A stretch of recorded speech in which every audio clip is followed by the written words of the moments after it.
We imagine comfort comes from a switch, a heater, or perhaps a blazing fireplace. But what if I told you that a single medieval herdsman endured whole winters without any of those? No electricity, no piles of chopped logs, no fallback plan, only age-old methods passed quietly by the glow of fire. 7 of them, subtle, ingenious, and in many ways more reliable than most modern heating systems. They didn't just keep him alive, they kept him truly warm. And someday, if the power grid fails, you might wish you knew these too. Aaron was 40, living alone high in the Pyrenees. No road reached him, no neighbors nearby, no help arriving if fortune turned against him. The mountains looked breathtaking in autumn-burnished gold leaves, crisp air, and a silence that felt sacred. But Aaron didn't see beauty, he noticed warnings. The wind had changed direction, the flock grew uneasy, and the birds had vanished weeks earlier.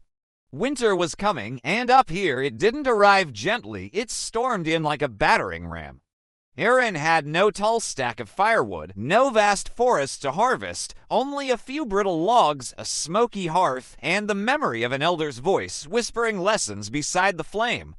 His grandfather had survived harsher years, barely not with strength, nor with fortune, but with techniques few today would even recognize. Aaron hadn't read them in books, he lived them, season after season, the same way as those before him. Modern life relies on thermostats and fuel tanks. Aaron relied on the earth, the animals, and the way frost crept across the soil like a hushed warning. As snow clouds began sliding over the ridges, he stood outside his hut, watching his breath turn to mist. Tea was time to recall, time to act. By late fall, the daylight came late and vanished quickly, but for Aaron, even 20 minutes of warmth was treasure, not luxury. He never squandered it. Each afternoon, he dragged his stool to the southern wall of his hut not for scenery, but because the stones clung to heat like memory sealed in rock. That wall wasn't placed by chance. His grandfather had built it, perhaps even his great-grandfather. Broad, low, and thick, stacked from river stones polished by centuries of water, each morning the rocks absorbed the sun's fire, and each night they released its low, steady, wordless. No wires, no switches, no flames, just the earth offering what it always had, if you knew how to cooperate with it. Aaron had learned young that warmth wasn't always about fire sometimes, it was about what you could hold on to. So every evening he leaned against that wall until the heat sank into his back. At night, he slept beside those same stones, just as a dog might curl close to a hearth.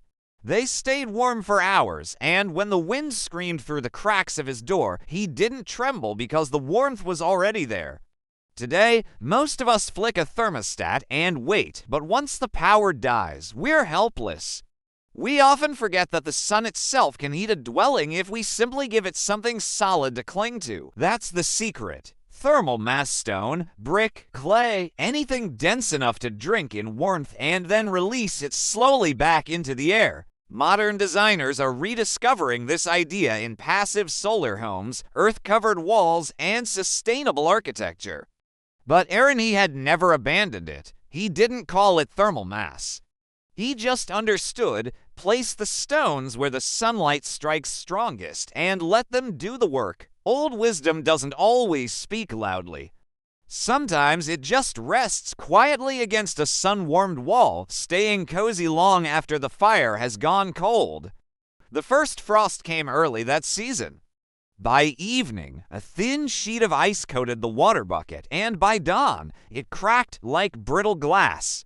Aaron didn't panic, but he also stopped lying on the open floor. Instead, he dug. In the far corner of his hut, sheltered from wind and away from the doorway, he carved out a shallow hollow in the packed dirt. Not deep, just wide enough for his body, with a bit of room to turn. At the bottom, he spread straw, then covered it with a thick woolen blanket. Above, he stretched a worn piece of cloth like the roof of a tent. It wasn't elegant, not even comfortable, but it worked. The pit held warmth 5, sometimes 10 degrees higher than the room around it, shielded from drafts, insulated by the earth itself. It was a cocoon, a quiet womb of soil and wool. Aaron didn't he think of it as a system. It was simply what his father had done when the roof leaked and the fire went out. You didn't wait for rescue. You went low, stayed still, and slept like a creature of the earth. Today, we laugh at the idea of lying on bare ground. We want memory foam and heated mattresses. But in a blackout, a storm, a days-long outage, the cold doesn't care what you spent on your bed. Aaron knew better. He stayed low because heat always rises, and he dug down because the ground held steady and like the wind tearing outside. On certain nights he lay in that small pit, eyes open, watching his own breath coil above him like smoke. It felt primitive, but it felt safe. That's the truth about old knowledge. It doesn't offer luxury, but it keeps you alive. When warmth isn't promised and the woodpile is gone, the wisest choice may be to dig into the earth and rest as though you belong to it again. By mid-December, firewood had turned into a kind of currency. Each log burned was a decision, comfort now or survival later. Aaron didn't have enough for both, so instead of feeding the fire all day, he lit it once at dusk. As soup simmered and shadows lengthened, he placed his stones near the flames. Not just any rocks flat, weighty ones, smoothed by centuries of rivers. He set them close to the coals, close enough to drink and eat without splitting apart. Then, as night pressed in, he lifted one into his lap. It was like holding a piece of the sun. The warmth seeped into his legs, his belly, his palms, and when it faded, he replaced it with another. Rock by rock, and hour by hour, he stretched a single blaze into a night's worth of warmth. One stone, wrapped in wool, slid beneath his bedding to guard his spine against the teeth of the cold. There was no smoke, no sparks, only the quiet heat, stored and released like a silent vow from earth to flesh. Today people give it names: thermal storage, radiant transfer. Academics draft reports about it. Aaron never used those words, he simply called it clever. When your supplies are thin, you don't squander warmth on empty air. You press it where your body can drink it in. Most people in a blackout bury themselves under layers of cloth. Aaron warmed stones instead. Stones don't ignite, don't need tending, don't betray you when the storm shrieks outside. They remain steady, faithful, carrying heat the way soil carries roots.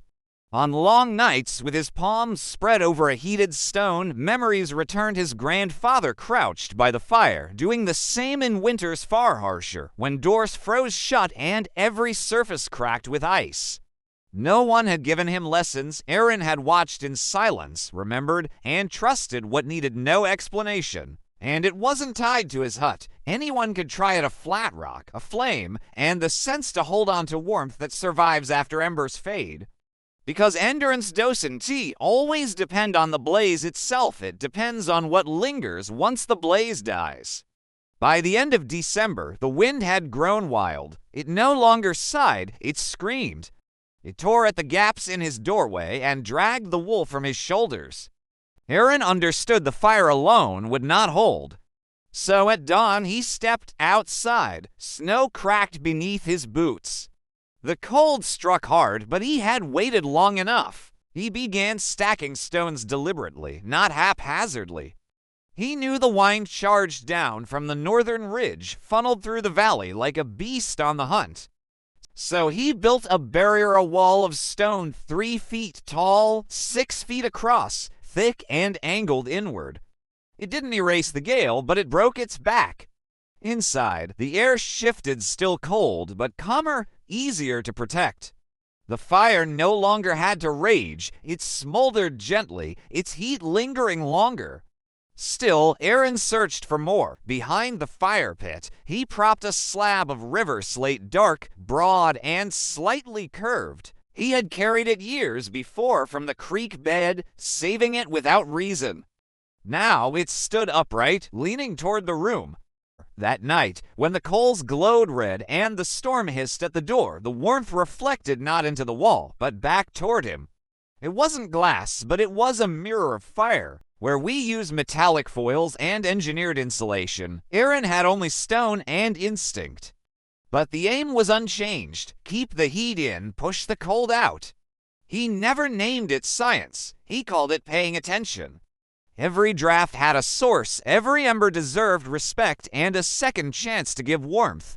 When you had only a single fire each day, you learned to make it work harder. Some claim the cold is undefeatable, but Aaron knew it could be bent, steered, and even used against itself. You don't need a cabin perched in the Alps to practice this. Just a few stones, a careful angle, and the patience to learn from what never speaks. Because when winter comes pounding at your door, you have to choices. Let it in or build a wall that tells it to wait.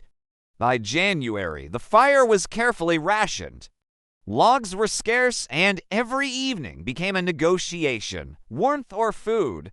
Aaron chose hunger. The wood was for cooking, not comfort. When the flames died, the cold slipped inside like an uninvited guest. That night, he did not sleep alone. Two of his smaller ewes followed him into the hut. They hesitated at first, wary of crossing the threshold. But when Aaron laid fresh straw in the corner and murmured softly, they stepped in. He curled beside them, wrapped in his cloak, back pressed to their wool, chest against fleece. For the first time in days, he felt warmth that had nothing to do with fire. It wasn't elegant, it wasn't neat, but it was real. Two adult sheep can give off over 800 BTUs per hour. In a snug, closed space, that is enough to tip the balance between shivering and restful sleep. Aaron didn't think of it as a method. He called it simple logic. Animals huddle together to survive the cold. So did shepherds. Today, we shoo pets from our beds, worried about fur and dirt. But when the lights fail and the furnace dies, you'll wish for that fur. Modern houses may be insulated, yes, but they are also isolated. From one another, from the land, from the creatures that once shared our walls and our warmth. Aaron lived another way. He didn't choose it. He had no choice.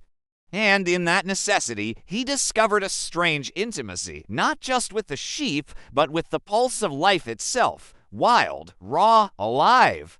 Some nights he woke to the slow, even breathing of the animals pressed close. Outside, frost etched itself across the window panes, but inside there was warmth, steady and breathing. You don't need a barn to survive, but don't forget, humans are creatures too. And sometimes survival isn't about invention, it's about paying attention. By late January, Aaron's garments were failing. The wool thinned until it barely held together.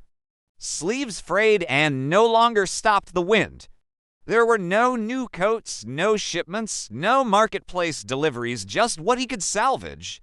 He sat by the dying fire, looking at his tattered cloak. Too thin for warmth, too precious to discard. He tore some straw from the corner, crushed it between his palms, and heard his grandfather's voice echo in memory. You don't need more. You just need layers. So he worked. He stitched a lining from scraps of old linen, stuffed gaps with straw and tufts of matted wool. Not tidy, not silent, but it held heat. When he pulled it over his shoulders, it crackled and rustled like dry leaves. The wind outside no longer bit at him. For the first time in days, he walked beyond the door without bracing for frost. Modern coats boast synthetic insulation, goose down, heat-sealed fibers. They perform well until they tear, until they get wet, until there's no power to dry them. Aaron's layers were humble, but they breathed. They dried fast. They could be repaired with a needle, a little time, and care. He didn't wear fashion, he wore survival. When the cold pressed in, his coat pushed back. Sometimes, as he moved across the hut, the straw shifted and whispered beneath the linen. He welcomed it. It reminded him he was wrapped in something alive, made by the land itself, not a factory. He never called it clever. He called it remembering. You don't need a fancy parka to withstand the cold. You only need layers, space for air, a handful of straw, and the quiet understanding that you don't wait for warmth, you create it yourself. By late winter, even mornings bit with a sharpness that sank through cloth and bone before you had fully stepped outside. Aaron didn't own a dryer. No radiators, no heated floors, but he had a clay oven and a habit. Every night after his simple meal, he opened the oven door and set his garments nearby. Not too close, just close enough to drink in the heat. Wool socks, undershirts, a heavy tunic.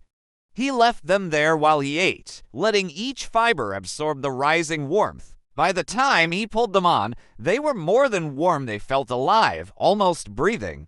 A small trick, but it changed everything. That first touch of heated cloth slowed the bite of winter outside. It bought him moments, time to work, to move, to breathe without bracing against the cold. Today, we push buttons, wait for timers, rely on electric systems. But when the grid dies, Aaron's oven offered more than bread. It gave him fire he could wear. He never called it invention. He called it rhythm. Use the flame once. Cook. Warm stones. Dry clothes. No waste. No excess. Just flow. Some nights, as the coals sank low, he draped socks across a stick spanning the oven mouth. Steam curled from the wool like breath from a sleeping creature. And in that quiet, he understood something we've mostly forgotten. Warmth isn't always flame. Sometimes it's what remains after the fire fades. What you carry with you into the dark. Aaron had no riches. No furnace. No backup plan. No thermostat. No electricity. No help on the way. And yet he lived, and he stayed warm. Not because of tools or gear, but because he remembered, because he trusted old ways. 7 tricks passed down through smoke, straw, stone, and instinct. No batteries, no manuals, no endless firewood. Just a body, a patch of earth, and a mind willing to pay attention. Today, you might live behind double-paned glass, in a house humming with heaters and vents. But tomorrow, if the power fails, if the storm arrives, if the warmth disappears, what will you rely on? The answer won't be found in a store, it will come from memory.